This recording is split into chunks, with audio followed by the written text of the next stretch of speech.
Et bienvenue à tous, bienvenue dans cette première vidéo. Alors aujourd'hui, je vous rassure, on va pas faire une vidéo de voyage, mais on va dans la partie fusion traiter un titre, et donc on va faire un titre comme vous le voyez ici, qui pourra très bien aller sur vos vidéos de vacances. Alors je vais profiter de ce petit tuto pour vous familiariser avec DaVinci Resolve, surtout sur la partie fusion.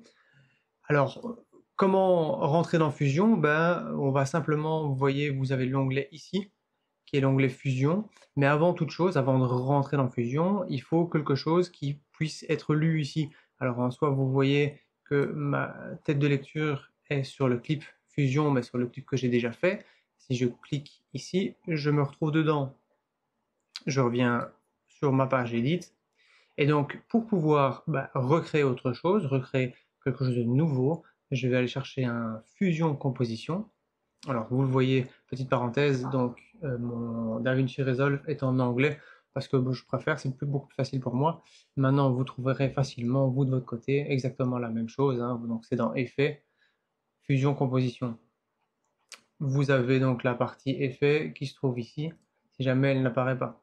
On prend la Fusion Composition, on le drag and drop dans la timeline. On peut placer sa tête de lecture dessus si jamais, on peut le sélectionner. Et on entre dans la page Fusion. Première chose à voir, vous voyez qu'on est sur le Media Out ici. Donc c'est la seule chose qu'il y aura quand vous créez vos compositions Fusion à partir de rien. Si jamais vous créez vos compositions Fusion à partir d'une vidéo, vous aurez normalement un Media In ici. Donc, je préfère pour ma part créer à partir de rien. Pourquoi? Eh bien, ça permet justement de modifier la longueur de votre clip comme bon vous semble. Donc ici, on revient. Moi, je veux un clip de 100 frames, donc 4 secondes.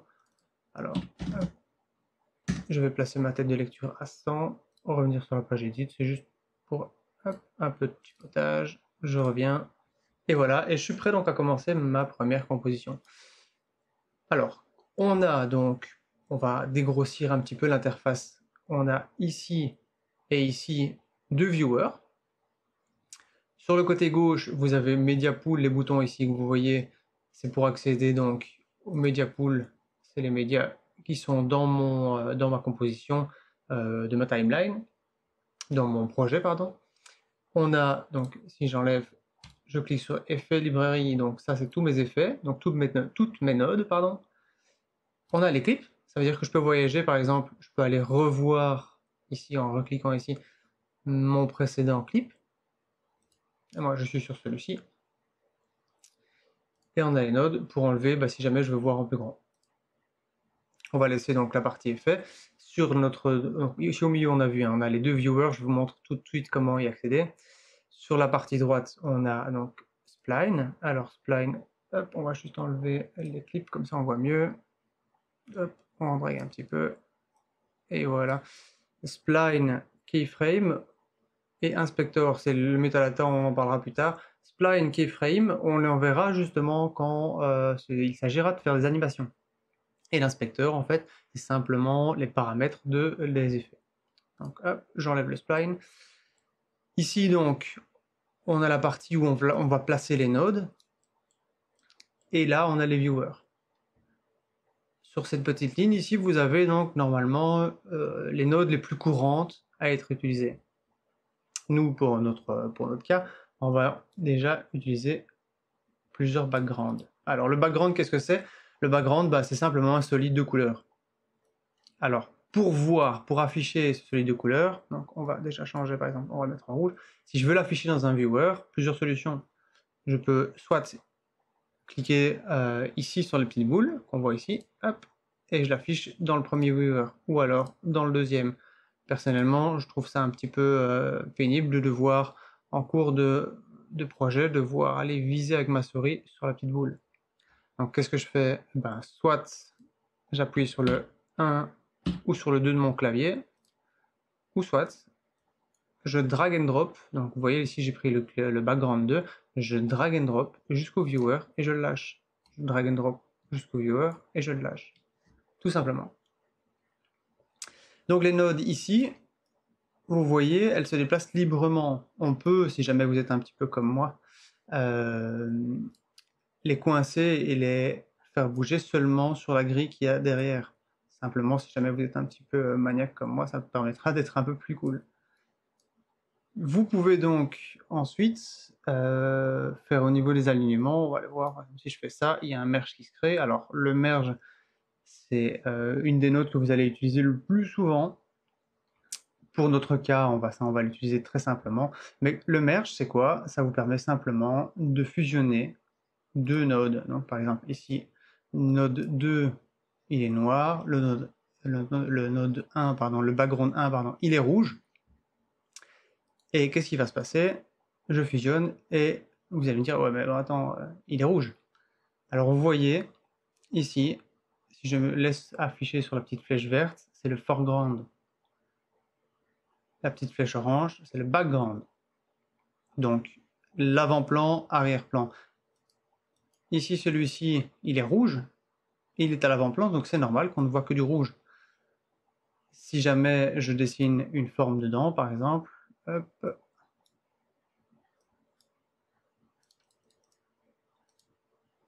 vous voyez que la forme que j'ai dessinée avec le masque, ça on en parlera plus tard, se retrouve bien avec l'arrière-plan noir qui est ici, tout simplement.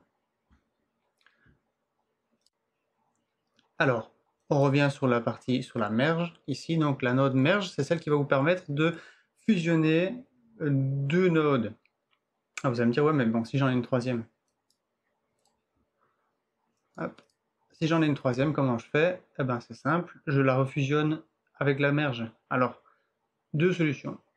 Soit je prends ici le lien du background 3 et je veux le placer au-dessus du reste. Donc c'est lui que je vais tirer et je vais le placer ici sur le petit coin rouge du merge et ça recrée automatiquement un merge. Ou alors, je prends directement le node merge que je trouve ici, je le place ici et je link. Alors pour linker, pour être sûr, parce que je ne sais pas trop, comme ça, à vue d'œil, sans regarder, je ne sais pas si c'est le vert ou l'orange que je dois faire. Alors je vais sélectionner, tirer ici le petit lien, maintenir la touche Alt, et je vais avoir un choix qui me permet de décider, ben lui je le veux en background, et lui je le veux en foreground. Hop, on va juste faire ça. Et vous voyez ici donc, ça, c'est ce que je veux afficher, enfin c'est ce que je veux fusionner avec mon merge, ça c'est mon premier merge. Et donc normalement ici, on devrait avoir une fusion de ça et de ça. Et pour l'afficher, je le sélectionne et je le drop. Ok? Donc jusque là on est bon. Alors, on va un petit peu parler du node merge, pardon, pas facile à dire, du node merge brièvement. Bien sûr, on y reviendra hein, au fur et à mesure des formations, vous allez voir, au fur et à mesure des vidéos, vous allez voir que qu'on va l'utiliser super souvent et qu'on va changer des paramètres par-ci par-là. Vous avez donc la taille qui permet de modifier le cercle ici. Vous avez le centre qui permet d'être bougé ici. Hop là. Voilà, deux fois. Hop. Pour réinitialiser, pas facile, vous avez ici la petite boule pour revenir sur la barre, sur la valeur par défaut. Si jamais ici je veux bouger en fait cette valeur, parce que vous voyez, il n'y a pas de slider ici. Je vais cliquer et tourner à droite ou à gauche. Hop. Et pour réinitialiser, je clique deux fois sur la valeur ici. Alors, petite parenthèse, vous voyez que je suis sur la version 16 de DaVinci Resolve. Donc c'est une version bêta, donc si jamais vous l'utilisez, ben, il est probable qu'elle plante. D'ailleurs ici, peut-être que pendant que je suis en train de filmer, ben, elle pourrait planter. C'est pour ça que je fais souvent des pauses dans la vidéo, comme ça m'évite de devoir tout recommencer. En fin de la parenthèse, donc je viens ici, on a l'angle, c'est pour tourner. Bon ici en gros, c'est un cercle, donc ça ne va rien changer, mais vous voyez l'idée. Flip ici, que ce soit horizontal ou vertical, c'est pour inverser l'image. Le mode d'application, donc ici, on va y venir en dernier. Edge, donc sur la page Facebook, on m'a souvent demandé donc qu'est-ce que c'est, comment est-ce que je fais une transition zoom, etc. C'est justement avec le mirror ici, et ça permet de faire un petit zoom et d'avoir, vous voyez, donc en fait, ça, ici, en dehors des bordures, c'est répété. Donc si jamais vous faites ça sur une image, eh ben, vous l'avez plusieurs fois. Ça permet d'éviter de devoir faire un node 3x3 comme dans Premiere par exemple. Beaucoup plus simple. Hop, on revient à zéro et alors donc on est reparti sur notre titre. Pour ce faire, ben, je vais tout supprimer et on va partir sur deux backgrounds. Alors, on va juste aller dans le media pool. Donc vous avez vu que sur le titre que j'ai montré, ben, il y avait donc un petit effet d'eau comme ça qui faisait de l'eau en fait, hein. C'est l'action de faire de l'eau. Et donc c'est ce qu'on appelle du caustique, de l'acoustique, de caustique, je ne sais pas exactement. Vous voyez donc c'est cet effet de la lumière qui se reflète dans la forme d'onde, dans les vagues de l'eau. Donc on va devoir faire ça, je laisse ça en référence. Un petit conseil quand vous travaillez sur des VFX, sur des effets ou des choses comme ça, si vous avez moyen d'avoir des références euh, normales, naturelles, du monde réel, faites-le, vous allez voir c'est beaucoup plus facile. Alors ceci, ça va être mes deux couleurs. Ok, vous voyez, il y a une couleur ici plus claire et une couleur plus foncée. Il faut voir DaVinci Resolve, enfin DaVinci Fusion ou Fusion Standalone. Quand vous utilisez un outil, il faut l'utiliser, c'est la même façon que vous allez utiliser un outil de la vie réelle. Si je veux utiliser un bic, je dois mettre de l'encre dans le bic. Donc si je veux utiliser par exemple une forme, là la forme, voilà, il n'y a rien. Par contre, si je prends ici de la couleur, hop, que je viens ici, eh ben, ma forme, elle est remplie via la couleur. Donc c'est de cette façon-là qu'il faut réfléchir. Comme un bic, on met une cartouche d'encre dedans, quoi. Okay. Donc ici, la première couleur qu'on va choisir, alors on peut très bien faire ça pour prendre des couleurs. Ici, j'ai simplement pris la petite pipette qu'on voit ici et j'ai été sélectionner une première couleur. La deuxième, je vais prendre une autre couleur et on va aller chercher ici. Et vous voyez, j'ai mes deux couleurs. Alors vous allez me dire, ok, d'accord, comment est-ce que tu vas faire maintenant pour mixer ces deux couleurs avec cette forme-ci? Et là, on entre dans le sujet de DaVinci, dans tout ce qui est procédural, donc la création de textures, la création de formes et des choses comme ça. Ici, j'ai sélectionné le Fast Noise. Alors, le drag and drop, Fast Noise, c'est quoi? Donc, c'est une texture que DaVinci, que Fusion génère tout seul. Et vous voyez qu'il y a plusieurs façons de modifier cette texture en fonction de ce que je cherche à faire. Ok, je peux faire par exemple, bah, ici on voit, ça commence à ressembler un peu à de la fumée. Si jamais je le mets ici, c'est pour faire de la modification. Si jamais je mets play ici, vous voyez que la fumée commence à bouger. Ça peut être utile. Bon, alors, il faut modifier un petit peu les réglages, mais ça peut être super utile pour faire de la fumée sans devoir acheter un preset de fumée à droite à gauche. Ici, on va modifier un petit peu plus. On va venir ici et vous avez le bouton discontinue. Et donc, petite coupure, comme je vous le disais, hein, DaVinci est en version bêta, et par exemple ici, bah, j'ai beau cliquer sur ce que j'ai besoin, ça ne fonctionne pas. Bon, alors j'ai pas envie de chercher là maintenant à cette heure-ci comment et pourquoi. Donc, qu'est-ce que j'ai fait? J'ai été chercher l'autre, celui que j'ai fait tantôt, et vous voyez les options, hein. Donc, en fait, j'ai un petit peu diminué les détails, augmenter le contraste pour avoir ces lignes blanches comme ceci, surtout en actionnant ces deux options qui permettent de modifier. Alors, on va voir si ça fonctionne. Non, vous voyez, je ne sais pas. Donc voilà, vive la bêta. Donc une fois que j'ai ceci, en fait, je vais utiliser ceci comme masque pour le merge. Parce que oui, alors le merge, on va donc reprendre les couleurs qu'on avait. Donc on avait la couleur claire et la couleur foncée, la couleur claire au-dessus. Je vais venir ici et il y a un merge. Et vous voyez qu'il y a une petite flèche ici qui permet d'accepter un masque. Alors je peux le mettre par partir d'ici. Hop, et vous voyez que automatiquement ça change. Et qu'est-ce qui se passe dans ces cas-là? Si je prends le merge, vous voyez que le masque ici, en fait, c'est ce qui va, comme on l'a vu tantôt, c'est ce qui va modifier la façon de fusionner les choses. Donc sans ça, il affiche simplement l'image de devant. Si je prends le masque ici, ça affiche le masque de devant dans les lignes blanches. Donc le blanc veut dire affiché.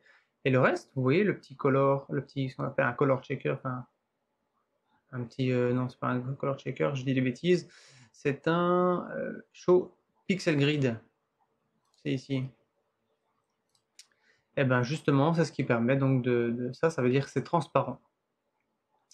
Et vous voyez transparent, ça veut dire qu'il affiche la couleur de l'arrière. Une fois qu'on a ceci, si je fais play maintenant, on a un petit effet d'eau sympathique comme ça.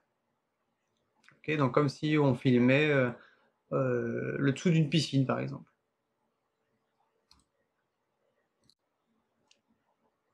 Ensuite, donc qu'est-ce qu'on veut rajouter à notre fond de piscine? Eh bien, on veut rajouter du texte. Hop. Donc, on n'a plus besoin de notre caustic. On n'a plus besoin de notre fast noise qui déconne. Et on va rajouter un texte. Même chose, je le drague. Et je viens faire un merge ici. Alors, hop. On va réutiliser le même, comme ça on ne se prend pas la tête. Le texte est ici. Et quand je resélectionne le merge, pour le mettre dans le viewer ici, je vois mon texte qui a fusionné avec l'image d'en dessous. Et donc c'est ça, donc petite parenthèse, c'est ça qu'on appelle le fonctionnement en node, plutôt que par exemple sur After Effects ou Photoshop, juste comme ça, où c'est un fonctionnement en layer, c'est-à-dire en superposition de choses, un peu comme quand on travaille, si je vais sur la page ici, hop, comme un travail en édition vidéo, vous allez par exemple rajouter encore une vidéo ici, encore une vidéo ici, et à la lecture, il va lire les vidéos dans ce sens-ci. Il va prendre le premier, ce qui est transparent, il va pas lire, il va regarder dans le deuxième, et ainsi de suite jusqu'au troisième. Ça, c'est en layer.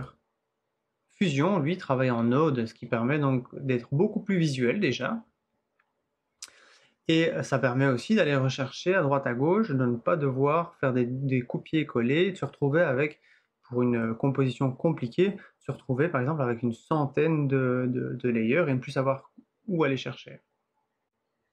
D'un point de vue complexité, on parlera souvent d'After Effects ou de tout ce qui est en composition de layers. On va avoir une difficulté exponentielle, donc plus la composition est complexe, et plus ça va être difficile à utiliser. Par contre, pour tout ce qui est utilisation de nodes, donc comme Fusion ou par exemple Nuke, qui est bien connu, la difficulté va rester linéaire. Ça veut dire que même pour une petite composition, il y a quand même une certaine complexité à utiliser, hein, on peut le concevoir, mais la complexité va rester pareille en fait en fonction du nombre de nodes qu'on aura. Donc pour une grosse composition, pardon, on va peut-être avoir 500 nodes, mais en fait ça va rester visuel, ça va rester facile à utiliser. Donc revenons à nos moutons. On vient d'ajouter du texte, on a le Hawaii qui est ici, et c'est une bonne occasion de discuter un petit peu de la node texte. Je l'ai sélectionné, parfait. Donc ici, qu'est-ce qu'on a? On a le texte que je viens de mettre, on a le font. Alors vous allez me dire, ah ouais, mais non, c'est pas comme dans Premiere, il n'y a pas l'affichage de font. Non, ça je suis d'accord avec vous, ça, DaVinci devrait faire un petit effort là-dessus. Alors moi j'ai un petit workaround, comme on dit. Si jamais vous allez dans votre paramètre de Windows, vous tapez font et vous avez tous vos fonts qui sont affichés ici. Et donc moi ce que je vais prendre c'est celui-ci, Rock Salt. Hop. Non. Rock Salt. Je vois ici la couleur, je vais augmenter la taille. Hop. Ici je vois que vous voyez l'encre ici, donc le point qui permettra de déplacer le titre. eh ben, on peut le déplacer par ici, parce que vous voyez que là, il n'est pas tout à fait, si je le mets au centre, si je remets à 0, à 0, ah bah voilà, encore un bug. Si je le remets donc à plus ou moins à 0, vous voyez qu'il n'est pas au centre, et moi je veux que Hawaii soit bien au centre, donc je peux faire ça, ou alors, hop, on va se prendre la tête, on va venir le descendre ici. Pour déplacer les textes, pour déplacer, pareil, pour déplacer les merges, hop, pour déplacer les merges, en fait, vous avez toujours ces petites flèches ici qui permettent de monter ou de partir sur la droite et la gauche pour le texte. Hop. Et alors, vous voyez que je peux aussi tourner en utilisant la petite roue qu'on voit ici. Donc moi, je veux le redescendre, je veux le remettre à 0. Hop. Donc on redescend, on continue. Donc on a toutes les options de texte que vous avez sur n'importe quel logiciel. On a ici, pom, la direction. Ça, je vous laisse regarder, hein. Et alors ici, on a une première option qui permet de, par exemple, si je veux afficher mon texte, comme s'il était tapé à la machine. Alors, hop, ici, ben, il suffit pour animer. Et là, donc on entre dans la partie animation. Je vais mettre ma tête de lecture sur 0. Donc, je viens cliquer ici, sur le petit diamant. Là, ça veut dire que j'ai mis une keyframe. Et je viens, par exemple, sur 20 frames, sur l'image 24. On va mettre sur la 25, vu que je suis à 25 images secondes. Et je viens le remettre sur 1. Et ma keyframe est automatiquement placée. Donc ça, c'est super pratique. Et donc, si je vois, mon texte s'affiche. Ok, c'est pas mal, mais moi, je veux aller plus loin. Vous avez vu donc dans la présentation, c'est pas exactement la même chose. Moi, mon texte, il s'affiche en étant comme écrit à la main. Alors, pour ce faire, évidemment, on va faire CTRL Z parce que je sens que le bug est pas loin. Voilà. Je viens ici et qu'est-ce que je vais faire? En fait, je vais utiliser un masque qui va cacher tout le texte jusqu'à ce qu'il soit lu. Pour ce faire, je vais aller sélectionner une node qui n'est pas dans les nodes principales ici. Alors, soit je la recherche ici, la node. Vous voyez donc, vous avez toutes les nodes qui sont sur la 3D, tout ce qui est sur Blur, tout ce qui est couleur donc pour avoir les cœurs, pour le gamut, pour les corrections de color. On a sur les composites, donc on a le merge, on a le dissolve, etc., etc. Moi, ici, par exemple, je sais très bien le nom que je vais utiliser. Donc, qu'est-ce que je vais faire? Je vais faire CTRL espace et je vais afficher ce petit menu qui me permettra en fait de taper le nom de ma node et de l'afficher. Alors CTRL espace, je pense que Shift espace ça marche aussi. C'est ça. Shift espace ça marche aussi. Et vous avez donc toutes les notes que vous avez normalement dans votre DaVinci. Y compris les nouvelles, vous voyez, j'ai aussi un certain nombre de notes qui sont affichées en plus. Pour le vous, il y aura juste les notes de votre DaVinci. Donc, CTRL espace. Et ici, moi, ce que je vais utiliser, c'est un Paint. Mais pas le Paint comme ici, en fait, c'est le Mask Paint. Je clique et Add. Voilà. Il s'affiche. Hop. On le voit ici. Je vais sélectionner donc mon merge. Et je vais commencer donc. Hop. Voilà. Ici. Et je veux, alors, soit je vais le faire à la main, dessiner donc le long, soit je veux pouvoir encore modifier mon trajet après. Alors, je ne vais pas me prendre la tête, je vais simplement cliquer ici, on voit c'est Polyline Stroke, donc c'est, en gros, je vais refaire le masque comme n'importe quel bézier qu'on utilise dans Photoshop, peu importe, c'est exactement la même chose. Et je vais commencer exactement de la même façon que quelqu'un écrira à la main, pour donner un look un petit peu naturel. Hop, alors je vais sûrement, en post-prod, je vais sûrement accélérer le mouvement pour pas vous obliger à tout regarder.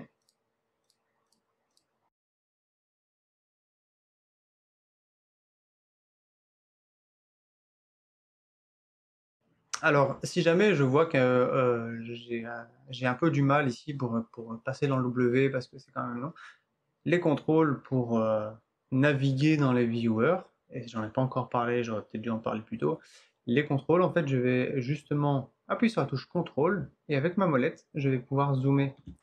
Si je prends la molette mais que je clique dessus, je vais pouvoir donc me déplacer dedans. Ces contrôles sont pareils pour tout le temps. Donc en fait ici, si je suis dans ma fenêtre de Node, je peux zoomer, dézoomer.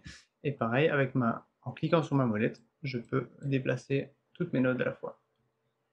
Quand vous avez beaucoup de nodes, vous avez une fenêtre qui s'affiche ici, qui vous permet donc justement de vous déplacer beaucoup plus rapidement. Alors, je retourne à mon W.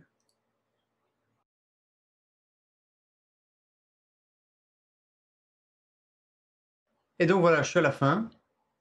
Et donc je veux pouvoir un peu modifier parce que vous avez vu ici, bah, le A par exemple est très mal fait et je veux pouvoir ajouter donc des petits points ici pour modifier mon trajet. Je vais cliquer ici, donc Insert and Modify, hop, et je vais pouvoir commencer à modifier mon trajet. Alors plus vous allez être proche en fait de l'écriture et plus l'effet va vous sembler beau, quoi. Évidemment, moi je vous conseille vraiment d'essayer de faire quelque chose de propre, parce que du coup l'effet va vraiment donner quelque chose de correct.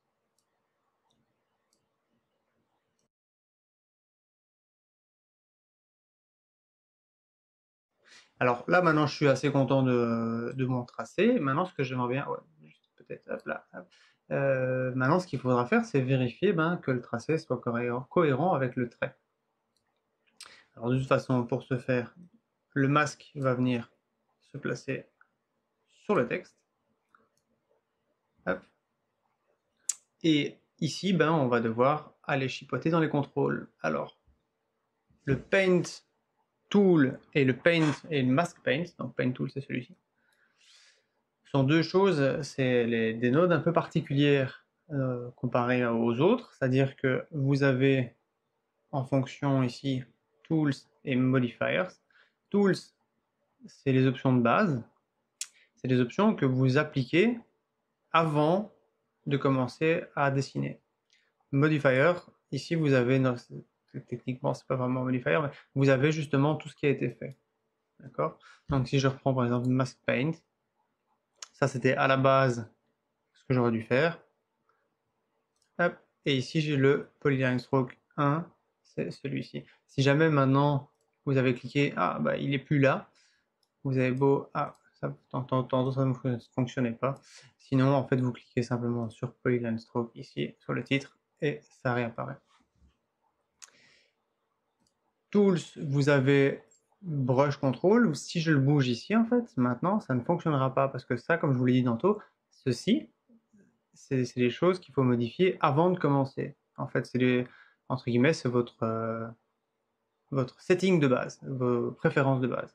Une fois que c'est fait, vous allez dans Modifiers pour modifier. Donc, par exemple, ici, je veux, hop, on va juste faire ceci, comme ça on le voit. Si jamais j'ai zoomé et que je veux remettre à 0, je viens sur Fit et je vois mon texte ici. Hop. Là, je veux augmenter un petit peu la taille, hop, et enlever, on voit le bord, donc on voit qu'il devient de plus en plus flou. Si jamais je vais là, vous voyez, ça devient un petit peu flou. Moi, je veux l'enlever pour que mon texte, si jamais on voit sur mon texte ici, qu'il y a des parties complètement floues où mon texte est mal fait. Alors, ça peut donner un certain effet sur certaines polices de caractères, mais moi, ce que je veux, c'est justement que ce soit bien affiché. Donc, hop, je vérifie ici et je vais diminuer la taille pour que ça colle plus ou moins. De toute façon, on va devoir modifier après en mouvement, vous allez voir. Donc ici maintenant, on a mon masque qui affiche justement mon texte.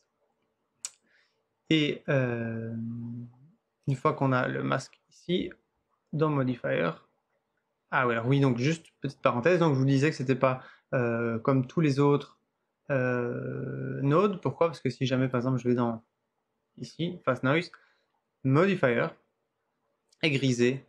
Pourquoi? Parce que je dois par exemple sélectionner une des composantes que je veux modifier, et je peux l'animer, ou je peux le modifier, animer, donc c'est créer une keyframe, et modifier, oui, donc je peux le modifier avec tout un tas de choses, et quand je clique là-dessus, en fait, ça va ouvrir ce petit panel modifiers, et je vais pouvoir aller modifier d'autres options. Par exemple, si je vais modifier sur entier, voilà, si je vais modifier en mettant perturbe, ça va commencer à créer du tremblement, et que je pourrais aller modifier dans la page modifier, je pourrais aller modifier la force des tremblements, etc.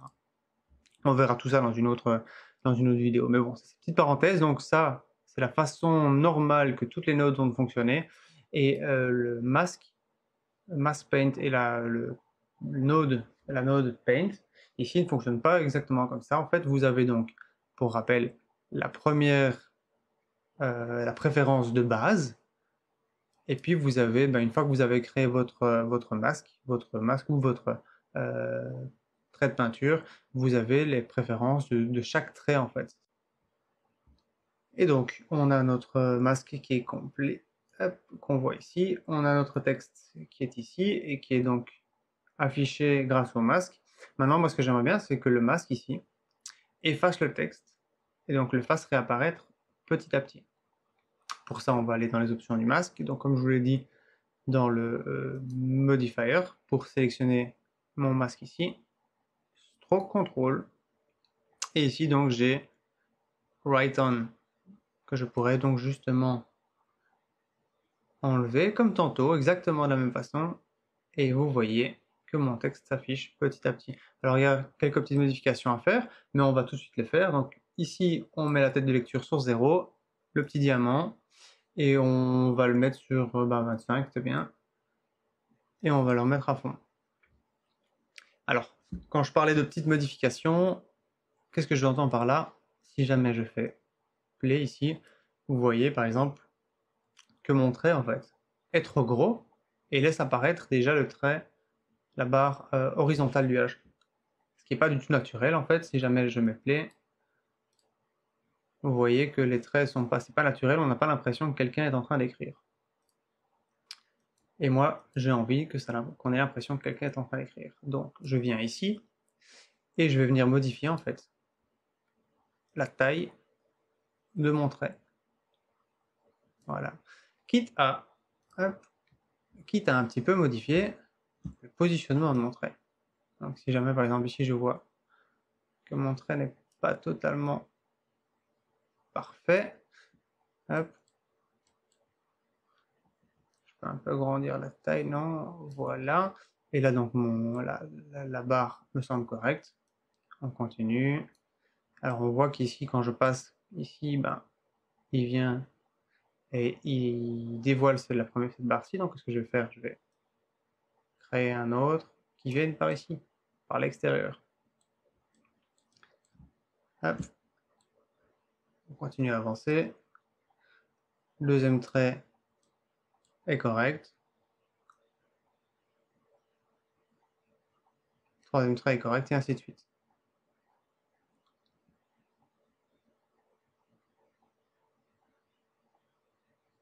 Alors on voit qu'il y a un tout petit peu de, vous voyez, hein, c'est un petit peu, ici il y a du blur, donc du flou entre la partie transparente et la partie du texte, et ça je peux modifier, donc c'est avec la partie softness. Je vais, hop, voilà, alors on va juste vérifier ici. Hop. Vous voyez, ici on va remodifier. Voilà, pas oublier que les choses vont aller assez vite, donc on va peut-être pas le voir. Ici, tac, tac, ça me paraît bien. Et là, on voit que le petit trait s'affiche. Hop, on vient le déplacer. Donc, c'est un petit peu d'aménagement étape par étape, hein. Et puis, on voit mon W qui se fait, on voit mon A qui se fait correctement, le trait du A qui se fait correctement, et ainsi de suite. Le I et le deuxième I. Et là, donc on a notre animation qui est cohérente. Donc, je viens ici, Fit. On a notre animation qui est cohérente. Et on a l'impression qu'on est en train d'écrire. Alors, imaginons que moi je veux, l'animation ici elle est assez rapide, mais moi je veux la diminuer. Pour toutes les animations, ce sera toujours pareil. Donc vous avez deux solutions, soit vous allez dans Keyframe, soit vous allez dans Spline. On va commencer par Keyframe. Dans Keyframe, j'ai quoi en fait? J'ai toutes mes nodes, toutes celles-ci, elles se trouvent ici. Et ça, en fait, c'est la longueur que ça a. Alors, vous allez me dire, ouais, mais on voit rien. Vous voyez, vous avez un petit bouton ici, en fait, qui va permettre de tout remettre au centre de votre fenêtre. Et donc, je vois qu'il y a une animation, vous voyez, il n'y a aucune animation sur ça, ni sur le texte. Il y a une animation sur le mask paint, c'est exactement ça. Il y a une animation et on le voit justement avec le petit diamant qui apparaît sur le masque, sur la node. Donc, je vois qu'elle est ici. Et ici, je peux commencer à modifier. Les modifications qu'on vous allez apporter par ici, au niveau de vos keyframes, c'est assez primaire, pardon. Je peux juste tirer vers l'arrière ou tirer vers l'avant. Moi, je veux pouvoir modifier un petit peu la courbe, etc. Et ça, en fait, ça va se faire dans Spline. Donc, je vais enlever ça et je viens ici. Même principe. Je sélectionne mon Polyline Stroke. Je viens le mettre sur mon écran. Et là, je vois que ça fait même chose. Pour déplacer, clic de souris du milieu. Et donc là, je vois que ça fait 25 frames. Et on a le point, ici, c'est le point Start, qui ne bouge pas. Il est en mauve, on voit qu'il ne bouge pas. Et c'est le point End, fin, qui lui, donc, il passe tout seul. Et il arrive à 25 images. Et il arrive à cet endroit-là. Alors moi, je veux que mon écriture, elle en fasse 40. Je vais simplement prendre ma keyframe et la déplacer à 40. Alors ici, je veux que ça fasse 1, 0.1, non, pas 0.1, 1. Voilà. Et là, donc, je suis à 1 ici et à 0 ici. Donc, je garde la même animation. Je peux modifier l'animation avec la petite boucle ici. Par exemple, si je veux que l'animation s'avance tout doucement et puis arrive vers la fin. Et donc, on va regarder un petit peu ce que ça donne. Et voilà, ça accélère vers la fin. Mon animation est correcte, cohérente. On a l'impression que c'est quelqu'un qui l'a écrit à la main. Donc je peux retirer la fin des splines. Qu'est-ce que j'ai besoin maintenant? Donc, si je regarde ceci, ça commence à être pas mal, ça ressemble à quelque chose. Alors entre nous, on va juste faire un petit truc, c'est que les couleurs de l'arrière sont fort claires par rapport au texte. Donc ça, on peut par exemple diminuer un peu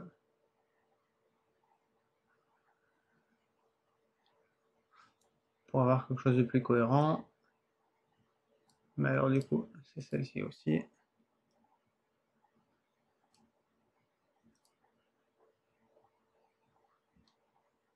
Et vous avez quelque chose d'un peu plus cohérent comme ceci. Là, le texte est beaucoup plus visible et on a quand même ces petits effets caustiques derrière. Alors vous allez me dire, ok, d'accord, c'est cool, mais il y a un petit truc sur celle que toi t'as montré, il y a un truc en plus. Alors on va la regarder encore une fois. Clic. Ne regardez pas en dessous, on va juste regarder. Bon, au niveau des couleurs, c'est pas les mêmes évidemment. Qu'est-ce qui change par rapport à celle que j'ai fait? C'est qu'on a l'impression que le texte est écrit sur l'eau. On a l'impression qu'il bouge en même temps. On va juste attendre qu'il charge. La petite barre verte ici, hein, ça veut dire que ça charge. Si jamais vous voulez voir, vous regardez juste la dernière node en train de charger. Voilà. Donc vous voyez, il y a un petit déplacement qui permet justement au texte de bouger en même temps que l'effet qu'on a derrière. Et donc je reviens au mien. J'enlève ma barre de clip. Et qu'est-ce que c'est en fait? Alors, c'est une node qu'on appelle Displays.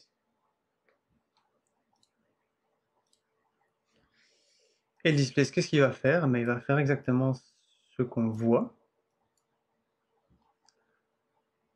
Si je le tape ici, il va déplacer non seulement mon background, donc mon arrière-plan et mon texte.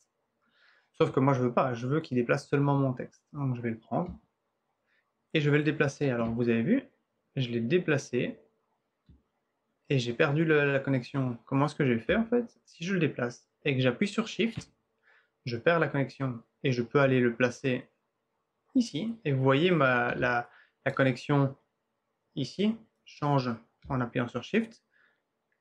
Elle change, elle devient bleue. Si je lâche maintenant, le display ici se place entre les deux. Donc c'est pratique quand vous avez des grandes connexions. Vous ne devez pas tout changer. En fait, vous prenez votre node et vous la tapez entre les deux. Maintenant, alors on va ranger un petit peu. Pardon. Donc je veux que ma node ici, hop, voilà. Je veux donc le display qui déplace le texte en fonction des remous. Et les remous, ils viennent d'ici. Eh bien, c'est simple en fait. Je vais prendre les remous. Je vais maintenir ma touche Alt, cliquer et sélectionner Foreground. Et vous voyez que maintenant mon texte se déplace comme s'il était sur l'eau. On va attendre que ça charge. Et voilà. Et donc mon texte se déplace exactement comme s'il était sur l'eau. Pour toutes les options du display, alors c'est un peu plus complexe. Donc je n'en parlerai pas dans cette vidéo, mais de base, en utilisant simplement le fast noise. Donc rappelez-vous, le fast noise c'est ça. Hein. En le plaçant en foreground du display et alors en s'assurant que réfraction channel, en fait le display ça déplace simplement les choses comme si elles avaient une réfraction. Je vais simplement utiliser le luma, donc en fait c'est simplement la partie lumineuse, enfin la partie blanche ici qu'on voit, c'est luma. Je pourrais utiliser alpha parce qu'il y a un alpha, mais parfois dans les images il n'y a pas d'alpha. On va laisser en luma. Et je peux, si jamais je décide, je peux encore changer la puissance, etc. Mais ici, de base, sans rien toucher, vous avez vu, tout fonctionne nickel. Et j'ai pas besoin de plus. Donc voilà, on a fait le tour de tous les outils de base pour cette formation, pour cette vidéo.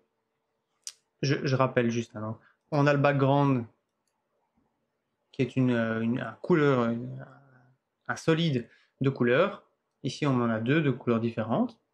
On a le merge qui permet de fusionner deux choses.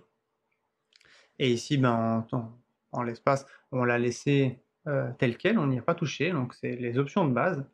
On a le fast noise, rappelez-vous, c'est ce qui crée ce genre de petit trait procédural et qui ressemble justement à du caustique. On a un texte qu'on voit ici, qui a été masqué via le mask paint. Donc on le voit ici, hein. En général les flèches bleues c'est le masque, retenez ça. Donc il a été masqué le texte via le paint, ouais c'est ça le mask paint. Le mask paint qui a été justement animé pour démasquer le texte petit à petit. Et on le voit, hein, hop, hop, hop, on voit le masque qui se crée et le Hawaii qui s'écrit. Et on a, pour terminer, pour la petite touche, la petite cerise sur le gâteau, le display, donc, qui s'affiche ici et qui vraiment modifie l'écriture comme si elle était apposée sur l'eau. Donc voilà, j'en ai fini pour cette première vidéo, j'espère qu'elle vous a plu. Si jamais c'est le cas, bah évidemment laissez-moi un petit like, ça me permet justement de savoir si tout le monde a compris, si les explications étaient claires, si ça vous a plu tout simplement. Si jamais il y a des choses que vous n'avez pas compris dans la façon d'expliquer ou quoi, n'hésitez pas à laisser un commentaire et je répondrai aux commentaires justement pour vous expliquer. Et si jamais j'ai besoin, je ferai une partie 2 à cette vidéo pour expliquer plus en détail certains outils. Allez, je vous dis à plus pour un autre tuto. Hop, hop, hop, ne partez pas si vite, j'ai oublié le plus important. Une fois que votre effet est créé, ben, vous devez simplement le taper en Media Out. Voilà, maintenant vous pouvez y aller.